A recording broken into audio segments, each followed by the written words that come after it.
নমস্কার। আজকে একটি রান্নার রেসিপি শেয়ার করছি আপনাদের সাথে। দেখতে পাচ্ছেন কলার মোচার তরকারি বা ঘন্ট। এটি হচ্ছে মোচার নয়, মোচার যে কলাগুলো ছাড়ে সেই কলাগুলোর দিয়ে করা। দেখুন এই যে কলা নিয়ে নিয়েছি আমি। কলার মধ্যে কলাগুলোকে কেটে নেব, মানে সরু সরু সরু সরু করে কেটে নেব কুচি কুচি করে। মাথার যে ফুলগুলো আমি ফেলে দিয়েছি, ফেলে দিয়ে মাঝখান থেকে একটা করে একটু চিড়ে তারপরে কেটে নেব। কেটে এই যে নুন জলে ভিজিয়ে নিতে হবে, নুন জলে বা হলুদ জলে। আমি হলুদ জলে ভিজিয়ে নিয়েছি, তাহলে কি কষটা বেরিয়ে যায়। কালো যে কষটা বেরিয়ে গেলে তরকারিটা না হলে কালো কালো হয়।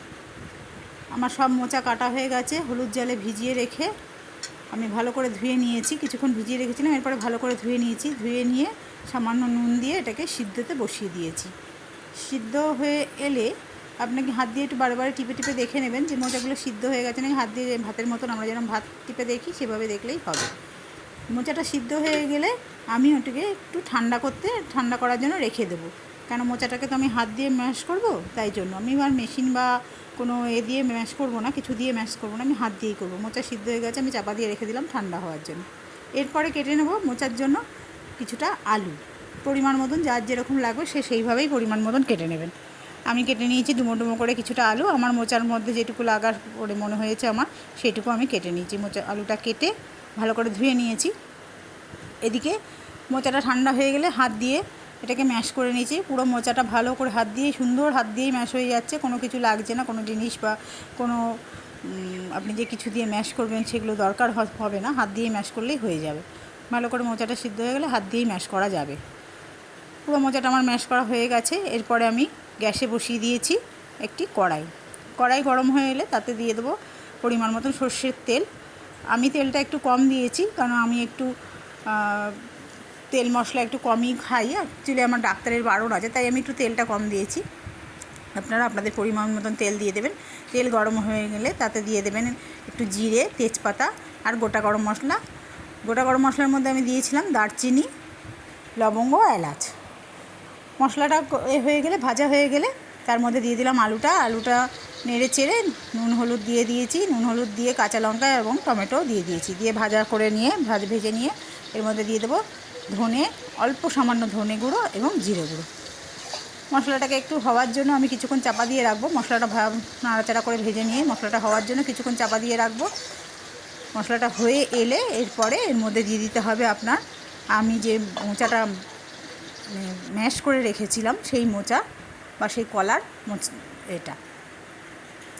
মোচাগুলো। আমার আলুটা ভাজা হয়ে গেছে, মশলাটা মোটামুটি কষাকষি হয়ে গেছে, কাঁচা গন্ধ মশলায় ছাড়ছে না দেখে নিয়ে আমি এর মধ্যে দিয়ে দিলাম মোচা দিয়ে নাড়ানাড়ি করে কিছুক্ষণ রেখে ভালো করে নাড়ানাড়ি দিয়ে আপনি চাপা দিয়ে নাড়ানাড়ি করতে হবে। দেখুন যেটুকু আমি মোচাটা করার পরে যেটুকু জলটাও ছিল, সামান্য জলটাও দিয়ে দিলাম। এর ভেতরে আলাদা করে জল দেওয়ার দরকার নেই, কলার মধ্যে যে জলে সিদ্ধ করেছি সেই যে ম্যাশ করা ওতেই হয়ে যাবে। একটু চাপা দিয়ে কিছুক্ষণ পরপর নাড়া দিয়ে ঢাকনা খুলে নাড়া দিয়ে দেবেন হয়ে এসছে নাকি। আমি কিছুক্ষণ পরপর ঢাকনা খুলে দেখে নিচ্ছিলাম। আর যে দুটো টমেটো আমি 4 ফালি করে দিয়ে দিয়েছি। তরকারি দেখুন সিদ্ধ হয়ে এসছে, মোচাটা সিদ্ধ হয়ে খানিকটা হয়ে গেছে। জলও খানিকটা দেখুন শুকিয়ে গেছে, যেটুকু জল বেরিয়েছিল সেটুকুও খানিকটা শুকিয়ে এসছে। এবার আমি টমেটোটা ঘেটে দেবো। টমেটোটা ওই জলে সিদ্ধ হয়ে গেছে, টমেটোটা ঘেটে তরকারির সাথে আমি মিশিয়ে দিলাম। এইভাবে আপনারা নাড়া দিয়ে দেখে নেবেন যে ওটা হতে বুঝতেই পারবেন তরকারিটা হয়ে এলে। তারপরে নামিয়ে যেরকমভাবে ঘি, গরম মশলা যেরকম যতটা মানে প্রয়োজন সেইভাবে দেবেন। আমি ঘি দিলাম না, গরম মশলাটাও দিলাম না, কারণ আমি কিছুদিন যাবৎ আমার একটা লিভারের প্রবলেমের জন্য, লিভার ইনফেকশনের জন্য ডাক্তার আমাকে একটু তেল ঝাল মশলাটা কম খেতে বলেছে। তাই আমার মোচাটা হলুদটাও হয়তো একটু কম হয়েছে। ভাপে ক্যামেরার মধ্যে ঢাকনা খোলার যে ভাপটা, সেই ভাপে ক্যামেরাটা অস্পষ্ট হয়ে গেল।